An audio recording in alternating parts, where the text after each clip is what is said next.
O Ted, nakaka-iskandalong balita naman mula kay Makati Congressman Teddy Boy Locsin. Nangingiraw ng kalahating bilyong piso yung Total Information Management o TIM mula sa Smartmatic. Kaya daw nadiskaril yung kanilang partnership, yung dalawang kumpanya.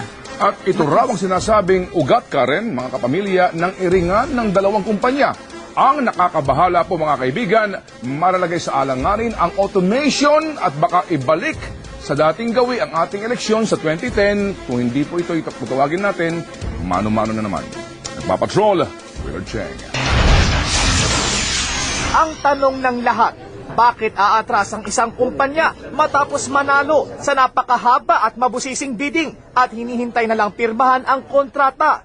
Naniniwala si House Committee on Suffrage and Electoral Reforms Chairman Teddy Boy Locsin. May nag-pressure sa TIM para umatras sa proyekto. Pag nagkataon, balik ulit sa mano-mano ang bilangan at mamamayagpag na naman ang mga mandaraya. So they thought this is really a deal breaker. Somebody convinced Mr. Antunes to sabotage the automation, and I can only think of those who are opposed to automation.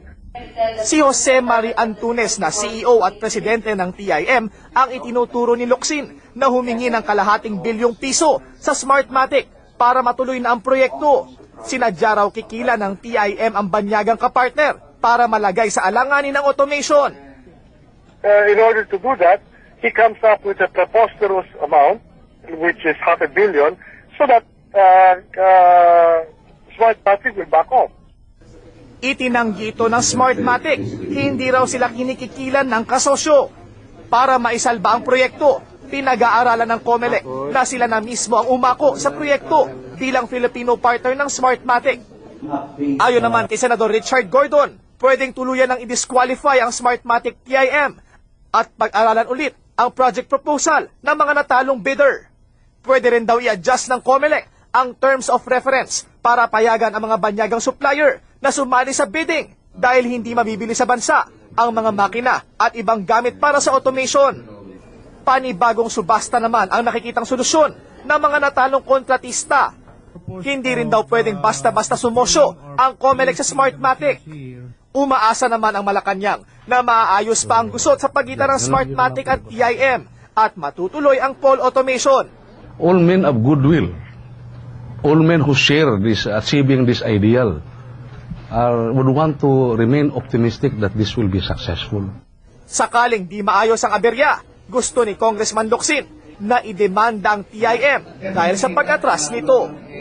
Sa halip na pipirmahan na sana ngayong araw ang kontrata para i-computerize ang halalan sa 2010, nagkukumahog tuloy ang lahat dahil sa bantang atras sa proyekto ang kumpanyang TIM sa alanganing panahon.